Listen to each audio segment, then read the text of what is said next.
السلام عليكم ورحمة الله تعالى وبركاته. بسم الله الرحمن الرحيم.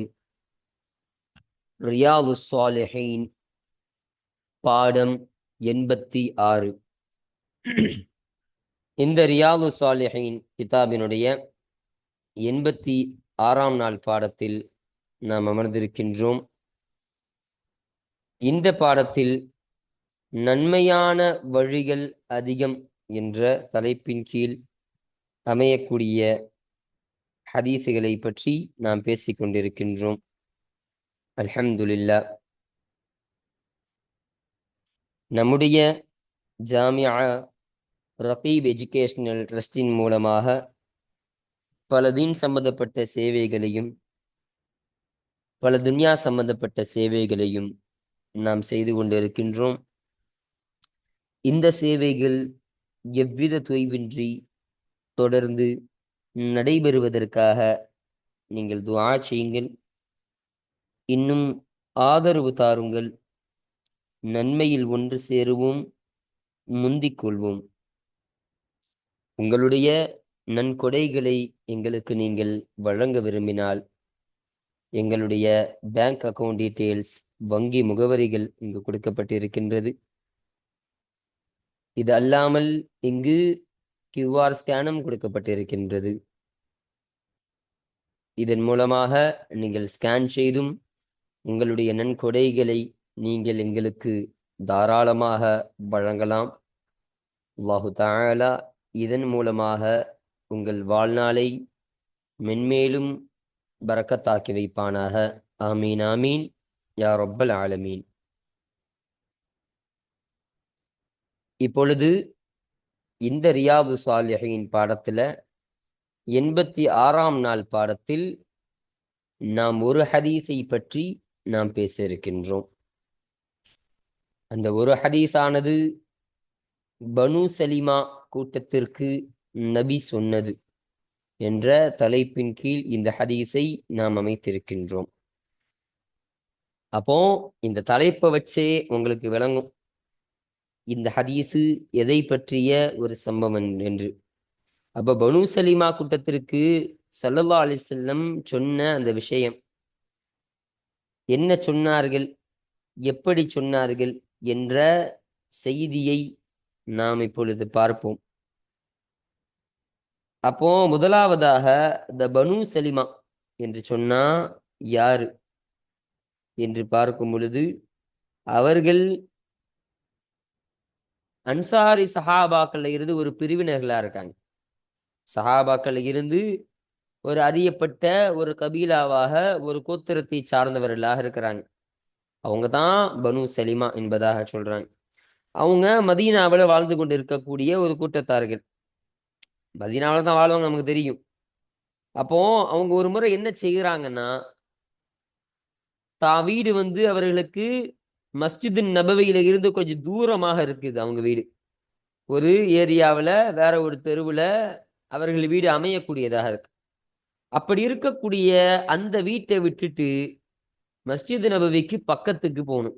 மஸ்ஜித் நபவிக்கு பக்கத்துல ஏதாவது ஒரு வீட்டை பிடிச்சி அந்த வீட்டில் குடிபூர வேணும், இடம்பெயர வேணும் அப்படின்னு அந்த பனு சலிமா கூட்டத்தாருக்கு நாடுறாங்க. ஓ, இது ஒரு நல்ல எண்ணம் தான். பள்ளியாசல் பக்கம் தொழுவதற்காக, பள்ளியாசல் பக்கத்துல நம்ம வீடு இருந்துச்சுன்னா அடிக்கடி தொழுவப்படுத்த வசதியா இருக்கும். கரெக்டா நம்ம தொழுவு போயிருவோம் பக்கத்துல இருக்கிறதுனால, உறுத்துறதுக்கு காரணமா நம்ம மனசு உறுத்தும். பள்ளி பக்கத்துல இருந்தே தொழுவு போகலை அப்படின்னு சொல்லி உறுத்துறது காரணமாகவே நம்ம தொழுவு போயிருவோம். அதனால அதெல்லாம் ஹைரான விஷயம், நன்மையான விஷயம் தான். இன்னொரு என்னன்னா, அந்த பள்ளியில பக்கத்துல இருந்தேன்னு சொன்னா எந்த தொழுகையும் தாமதமாகாது. உடனே ஃபர்ஸ்ட் தக்பீர போய் கலந்துக்கலாம்.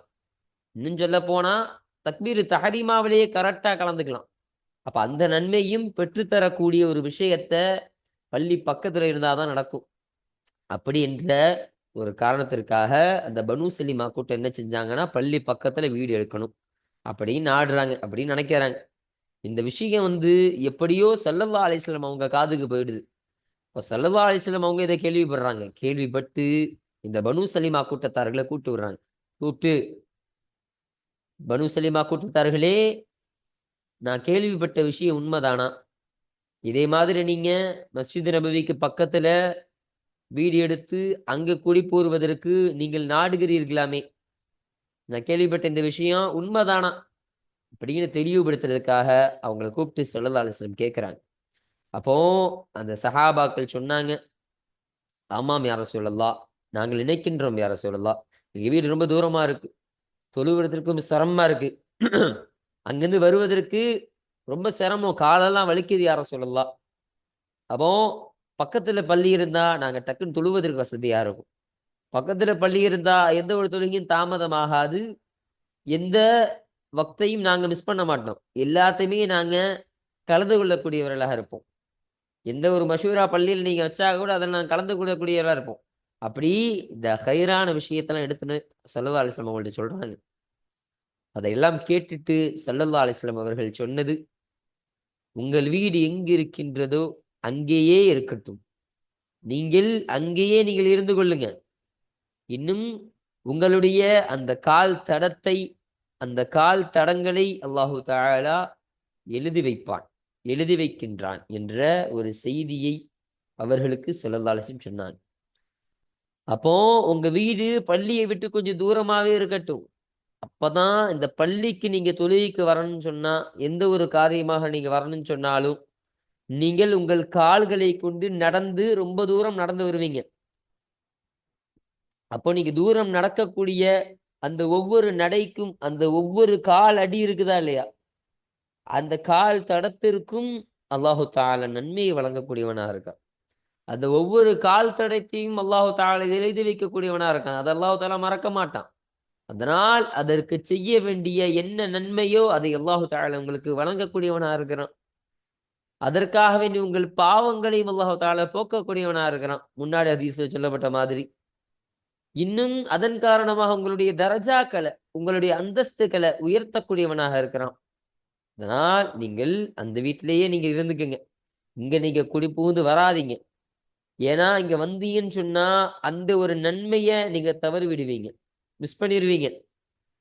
அப்படி அந்த பள்ளிவாசலுக்கு நடந்து வரக்கூடிய அந்த ஒரு நன்மை, அது ரொம்ப சிறப்புக்குரிய நன்மை. இதற்கு முன்னதான ஹதீஸ்ல எக்கச்சக்கமான ஹதீஸ்ல இந்த குதுவத்த பத்தி பேசுனாங்க. பள்ளிவாசலுக்கு நேராக பள்ளிவாசலின் பால் நம்ம நடந்து வர்றது. அந்த கால் அடித்தற்கான என்னென்ன தரஜா, என்னென்ன சிறப்பு என்பதை பத்தி நெறைய ஹதீஸ்ல பேசுனாங்கல்ல இல்லையா?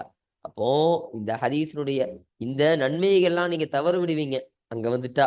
அதனால் நீங்கள் டெய்லியும், நீங்க தினந்தோறும் பள்ளிவாசலுக்கு நீங்கள் நடந்தே வாருங்கள். இப்படி நீங்கள் நீண்ட தூரம் நடந்து வந்தாலும் பரவால்ல, நீங்க நடந்தே வாங்க. அல்லாஹ்விற்காக நீங்க நடந்து வாங்க. ஏன்னா, அல்லாஹ் இதன் மூலமாக உங்களுடைய கால் வலியை போக்கக்கூடியவனாக இருப்பான். இதன் மூலியமாக உங்கள் பாவங்கள போக்குவான். இந்த கால் தடத்த அல்லாஹ் தஆலா எப்போதும் மறக்க மாட்டான். உங்களை அல்லாஹ் தஆலா அதிகம் விரும்பக்கூடியவனா இருப்பான். என்னுடைய அடியான் எப்படி என் பள்ளிக்கு நடந்தே வருகிறான் பார். நடந்தே வருகிறான். ஒவ்வொரு எட்டாக வைத்து எவ்வளவு தூரம் நடந்து வருகிறான். அப்போ அதற்கெல்லாம் அல்லாஹ் தஆலா பார்த்து சந்தோஷப்படக்கூடியவனா இருக்கிறான். என்ற ஒரு விஷயத்த இங்க பதிவு செய்றாங்க. இன்னும் இந்த ஹதீஸர் இன்னொரு ரிவாயத்துல சொல்லும் பொழுது, அந்த ஒவ்வொரு கால் தடத்திற்கும் ஒவ்வொரு தரஜா, ஒவ்வொரு அந்தஸ்த அல்லாஹு தஆலா உயர்த்திக் கொண்டே இருக்கிறான்.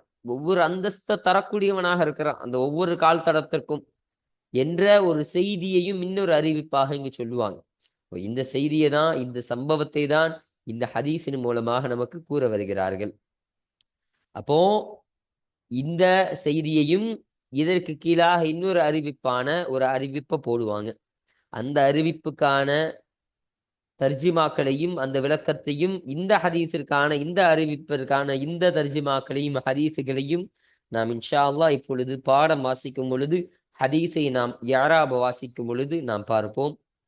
அப்போ இன்றைய பாடத்துல நாம் இந்த ஒரு ஹதீஸை பற்றி மட்டும் தான் நாம் பேச இருக்கின்றோம். அல்ஹம்துலில்லாஹ். இப்ப நம்ம கிதாப பார்ப்போம். 136வது ஹதீஸ். இந்த ரியாதுஸ் ஸாலிஹீன் கிதாபுல பதிவு செய்யப்படக்கூடிய அந்த ஹதீஸுடைய வரிசையின் பிரகாரம் இது 136வது ஹதீஸாக இது இருக்கு. அல் அஷ்ரூன், இன்னும் இது 20வது ஹதீஸாக இது இருக்கு. அப்போ இந்த நன்மைகள், நன்மையான பாதைகள், வழிகள் அதிகம் என்ற தலைப்பின் கீழ் அமையக்கூடிய ஹதீஸ்ல அதனுடைய வரிசையின் பிரகாரம் இது 20வது ஹதீஸாக இது இருக்கு என்பதை இங்கு சொல்றாங்க. அன்ஹு அவர்களை தொட்டு அறிவிக்கப்படக்கூடிய ஹதீஸ். அப்போ இந்த ஹூவுடைய லமீரானது இந்த முந்தைய ஹதீஸனுடைய அறிவிப்பாளரான ஜாபிர் ரதியல்லாஹு அன்ஹு அவங்க தான் இதற்கு கீழே உள்ள இந்த ஹதீஸை அறிவிக்கிறாங்க, இதற்கு கீழதாக உள்ள இந்த ஹதீஸையும் அறிவிக்கிறாங்க. அப்ப ஜாபிர் ரதியல்லாஹு அன்ஹு அவர்களை தொட்டும் அறிவிக்கப்படக்கூடிய ஹதீஸாக இது இருக்கின்றது என்பதை சொல்றாங்க. கால அந்த ஜாபிர் ரதியல்லாஹு அன்ஹு சொன்னார்கள், அராத பனு சலிமத, பனு சலிமா கூட்டத்தார்கள் நாடினார்கள். பனு சலிமானா யாருன்னா அன்சாரி சஹாபாக்கள், முஹாஜிர் சஹாபாக்கள் என்று 2 சஹாபாக்கள் இருக்காங்க, 2 பிரிவினர்கள் இருக்காங்க, நமக்கு தெரியும். அப்போ அந்த அன்சாரி சஹாபாக்கள் இருக்காங்களா இல்லையா, அந்த அன்சாரி சஹாபாக்கள்ல இருந்து ஒரு கபீலா, ஒரு அறியப்பட்ட ஒரு கோத்திரமாக இருக்கு, ஒரு குலம். அப்போ அதை சார்ந்தவர்கள் தான் இந்த பனு சலிமா என்று சொல்லப்படக்கூடிய அந்த சஹாபாக்களாக இருக்கிறார்கள் அப்படின்னு சொல்றாங்க.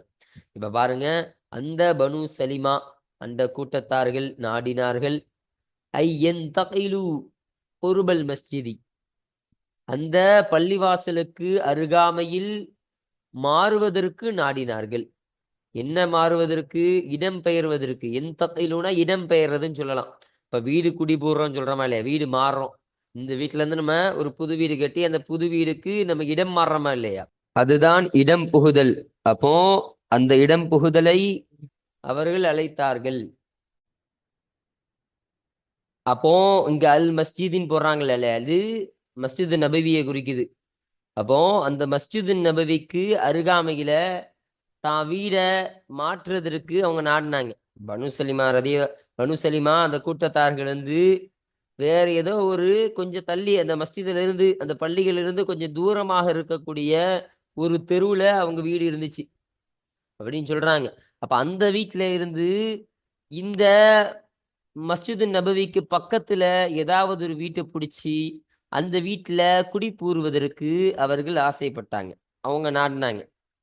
அப்போ அந்த நேரத்துல ஃபபலக தாலிக, இந்த விஷயம் எத்தியது, அடைந்தது ரசூல் அல்லாஹி ஸல்லல்லாஹு அலைஹி வஸல்லம், அல்லாஹுடைய தூதர் ஸல்லல்லாஹு அலைஹி வஸல்லம் அவர்களிடத்தில் அடைந்தது. அப்ப இந்த விஷயத்த ஸல்லல்லாஹு அலைஹி வஸல்லம் அவங்க கேள்விப்படுறாங்க.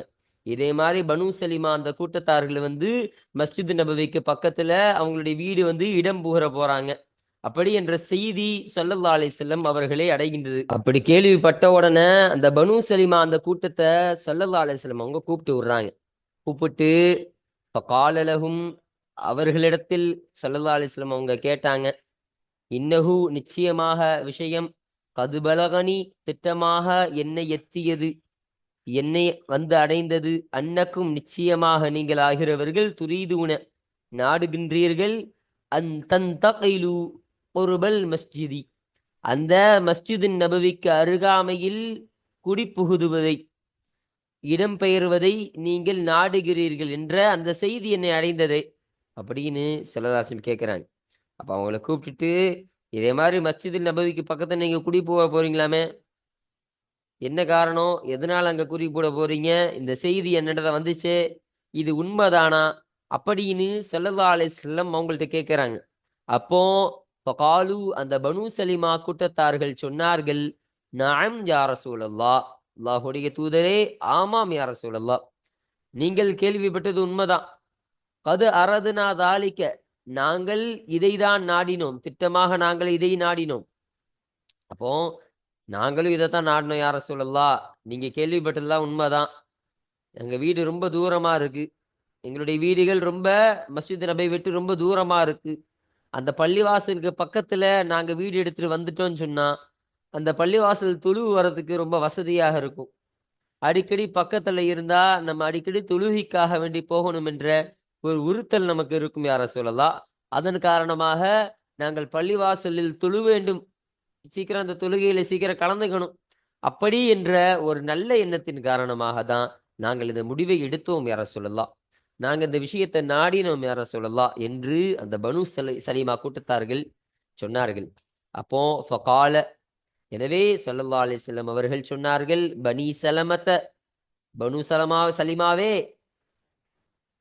தியாரக்கும் உங்களுடைய அந்த வீடுகளையே நீங்கள் அவசியமாக்கிக் கொள்ளுங்கள். அப்போ இந்த தியாரக்கும் என்கிறது போக்கப்பட்ட ஃபியாலுடைய மஃஊலாக இது இருக்கு. அப்ப இந்த தியாரக்கும் என்ற வார்த்தையிலே எல்லா விஷயம் வந்துடும். உங்களுடைய வீடு எங்கு இருக்கின்றதோ அங்கேயே இருக்கட்டும். துக்தப் ஆசாருக்கும் உங்களுடைய தடங்கள் எழுதப்படும். தியாருக்கும் உங்களுடைய வீடு அங்கேயே இருக்கட்டும். துக்தப் ஆசாருக்கும் உங்களுடைய அந்த தடங்கள் எழுதப்படும் என்ற இந்த விஷயத்தை 2 தடவை ஸல்லல்லாஹு அலைஹி வஸல்லம் அவர்கள் அந்த பனி சலமா அவங்க இந்த கூட்டத்தார்கள்ட்ட சொன்னாங்க.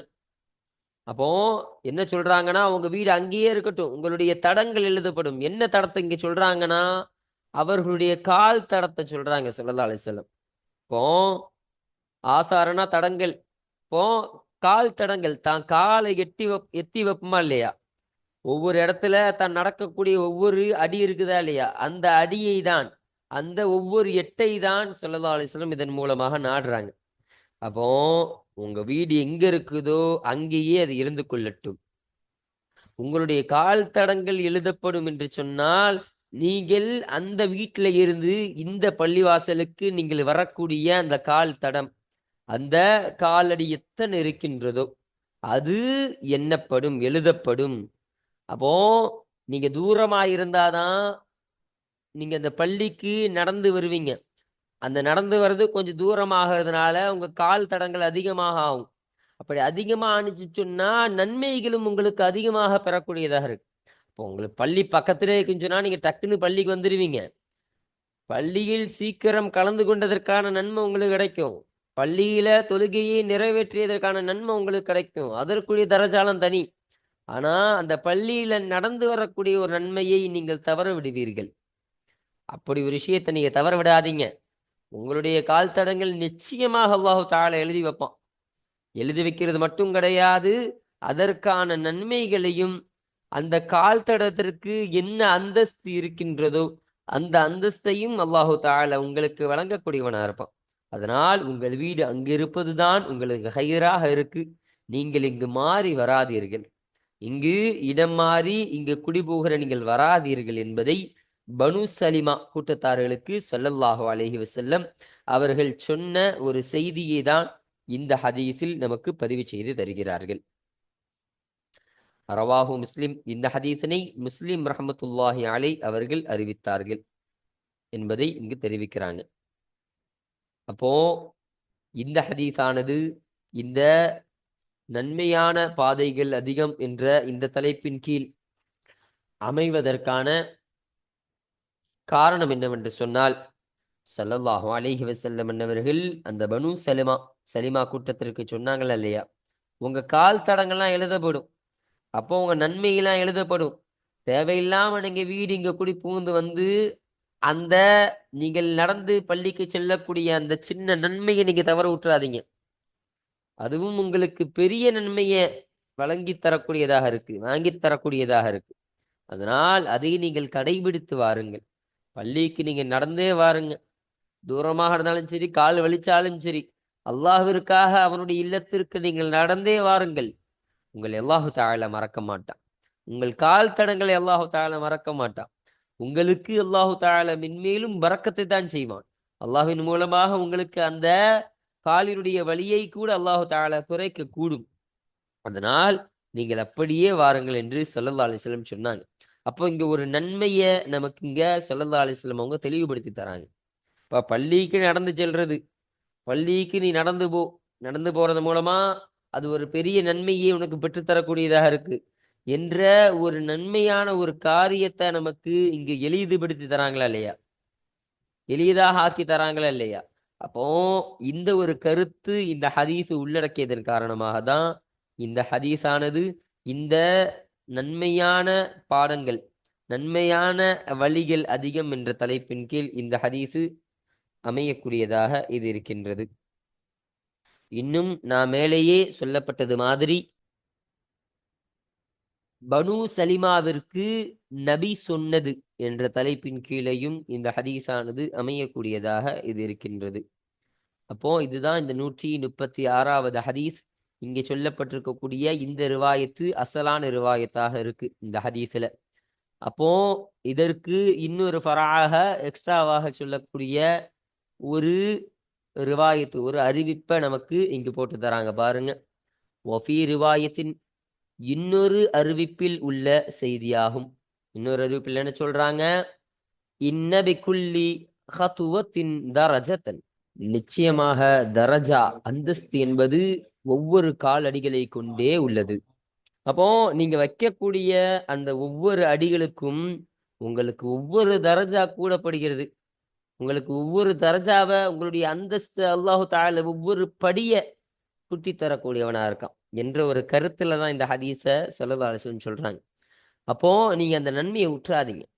பள்ளியின் பக்கம் நீங்கள் எடுத்து வைக்கக்கூடிய ஒவ்வொரு அடிக்கும் அல்லாஹு தஆலா உங்கள் தரத்தை உயர்த்துறான். எவ்வளவு பெரிய விஷயம்! உங்களுடைய தரஜாவை அல்லாஹு தஆலா உயர்த்துறான். சும்மா சாதாரணமா உயர்த்தல, ஒவ்வொரு அடிக்கும் உயர்த்துறான். நீ ஒவ்வொரு வாட்டி பள்ளிக்கு நீ எடுத்து வைக்கக்கூடிய அந்த காலடி, நீ வைக்கக்கூடிய அந்த ஒவ்வொரு காலடிக்கும் அல்லாஹு தஆலா உன்னை பெரிய ஒரு தரஜாவில, ஒரு பெரிய ஒரு அந்தஸ்தில் உன்னை வைக்கக்கூடியவனாக இருக்கின்றான் என்ற ஒரு விஷயத்தை இந்த ஒரு ரிவாயத்தின் மூலமாக நாம் விளங்கிக் கொள்ளலாம். ரவாஹு முஸ்லிம், இந்த ஹதீஸ, இந்த ரிவாயத்த முஸ்லிம் ரஹமத்துல்லாஹி அலை அன்னவர்கள் அறிவித்தார்கள். வரவாஹுல் புகாரி ஐலன், இன்னும் புகாரி ரஹமத்துல்லாஹி அலை அன்னவர்களும் மீண்டும் அன்னவர்களும் இந்த ஹதீஸை அறிவித்தார்கள் என்ற இந்த செய்தியை சொல்றாங்க. பிமஅனாஹு மின் ரிவாயத்தி அனஸ் ரலியல்லாஹு அன்ஹு. அப்போ அனஸ் ரலியல்லாஹு அன்ஹு அவருடைய ரிவாயத்துல இருந்து, அவருடைய அறிவிப்பில் இருந்து அந்த ஹதீஸின் அர்த்தம் கொண்டு புகாரி ரஹமத்துல்லாஹி அலை அன்னவர்களும் இந்த ஹதீஸை ரிவாயத்து செய்தார்கள் என்ற செய்தியை இங்கு நமக்கு கூடுதலாக போட்டு தராங்க. ரதியல்லாஹு அன்ஹு அவர்களை தொட்டும் அல்லாஹு தஆலா பொருந்திக் கொள்வானாக. கூடிய லமீரு அனஸ் ரதியல்லாஹு அன்ஹு. அப்ப அனஸ் ரதியல்லாஹு அன்ஹு அவர்களை தொட்டும் அல்லாஹ் பொருந்திக் கொள்வானாக என்று ஒரு துஆவை செய்யறாங்க. இன்னும் பாருங்க, வ பனு சலிமா, இந்த பனு சலிமான்னு சொன்னாங்களா இல்லையா, அதற்கான விளக்கத்தை தராங்க. அவங்க யாரு, அதை எப்படி வாசிக்கணும் என்பதை கற்றுத்தராங்க பாருங்க. பி கசிரில் லாமி, லாமிற்கு கசிரை கொண்டு வாசிக்கணும். பனு சலமான்னு வாசிடக்கூடாது, பனு சலிமா. பனு சலிமா என்று வாசிக்கிறது தான் சரியானதாக, கரெக்டானதாக இருக்கு என்பதை சொல்றாங்க. அவங்க யாருன்னா, கபீலத்தும் மஅரூஃபத்துன் மினல் அன்சாரி, அன்சாரி சஹாபாக்கள்ல இருந்து அறியப்பட்ட ஒரு கோத்திரமாக இருக்கின்றார்கள் என்பதை சொல்றாங்க.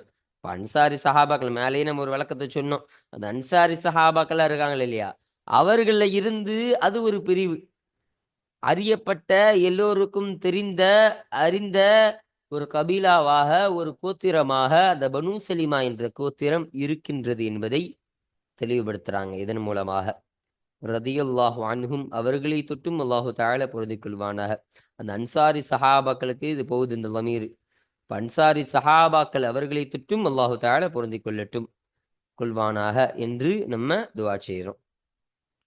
வ ஆசாருஹும், இன்னும் அவர்களுடைய ஆசார்களாகிறது, அவர்களுடைய அந்த தடங்கள் ஆகிறது. அப்ப சிலதார் சொன்னாங்களே இல்லையா, துக்தப் ஆசாருக்கும், துக்தப் ஆசாருக்கும் என்று 2 தடவை சொன்னாங்க. அப்ப அந்த ஆசாருன்னு சொன்னா என்னது, அவர்களுடைய அந்த தடங்கள் என்று சொன்னா என்னதுன்னு என்பதை தெளிவுபடுத்தும் பொழுது, ஹுதாஹும் அவர்களுடைய கால் அடி, கால் எட்டுக்கள். அப்போ அதனுடைய அர்த்தத்திற்கு தான் இந்த ஆசார் என்பது வரும் என்பதை தெளிவுபடுத்துறாங்க. அப்போ இதை நம்ம மேலேயே சொல்லிட்டோம். உங்களுடைய அந்த கால் ஒவ்வொரு 8ம் எழுதப்படும் என்பதை ஸல்லல்லாஹு அலைஹி வஸல்லம் அவர்கள் சொன்னார்களா இல்லையா, அந்த விஷயத்தை தான் இங்க நமக்கு பதிவு செஞ்சு தராங்க. ஹுத்தாஹும் என்பது ஆசாருஹும் என்ற அர்த்தத்திற்கு வரும் என்பதாக போடுறாங்க. அப்போ இன்றைய பாடத்துல இந்த 136வது ஹதீஸ் என்ற இந்த ஒரு ஹதீஸை பற்றி பார்த்து இதற்கான விளக்கத்தையும் தர்ஜுமாவையும், இதில் சொல்லப்பட்ட இந்த ஒரு ரிவாயத்தையும், அதில் சொன்ன செய்திகள் இப்படி என்று இந்த ஹதீஸில் சொல்லப்பட்ட அனைத்து விஷயங்களையும் நாம் பார்த்து நாம் நிறைவு செஞ்சாச்சு. அல்ஹம்துலில்லாஹ். இன்ஷா அல்லாஹ் அடுத்த பாடத்தில் இந்த 137வது ஹதீஸினுடைய அந்த விளக்கத்தையும் அந்த தர்ஜுமாக்களையும் கூடுதலாக வரக்கூடிய அந்த செய்திகளையும் பற்றி நாம் அடுத்த பாடத்தில் நாம் பார்ப்போம். வாஹிரு தஅவானா அனில் ஹம்துலில்லாஹி ரப்பில் ஆலமீன். அஸ்ஸலாமு அலைக்கும் வரஹ்மத்துல்லாஹி தஆலா வபரகாத்துஹு.